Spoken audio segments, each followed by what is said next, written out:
Se le dico San Marco, cosa le viene in mente?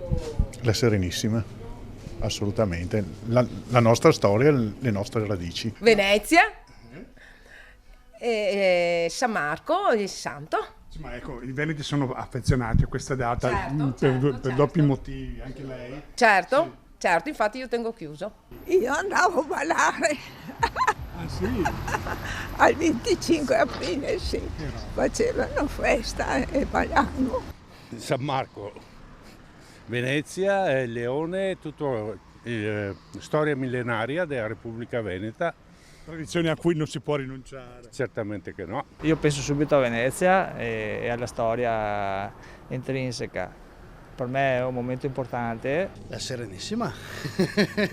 L'autonomia non c'è ancora, spero che arrivi presto, non perché non ami l'Italia, ma ogni regione ha le sue peculiarità, per cui lo dicevano ancora i vecchi romani, divide ed impera, robe piccole gestite in maniera piccola e siamo tutti più felici. E siamo orgogliosi di essere veneti, vogliamo l'autonomia, se ci sarà la possibilità di averla il prima possibile, ma restiamo anche italiani. Non è una cosa così semplice l'autonomia, anche se so che il Veneto vorrebbe essere autonomo, già fatto più di una volta richiesta, ma bisognerebbe capire se poi siamo in grado di veramente gestirla bene questa autonomia.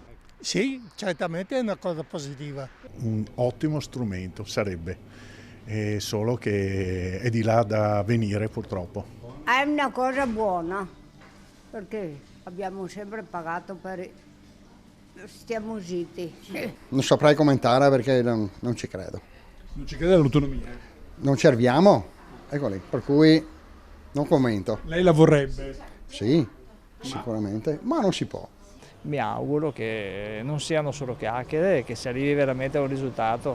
Io credo che noi in Veneto abbiamo bisogno, ma non solo noi, anche altre regioni sono d'accordo quando si dice che tutti potranno trarre del vantaggio dall'autonomia regionale.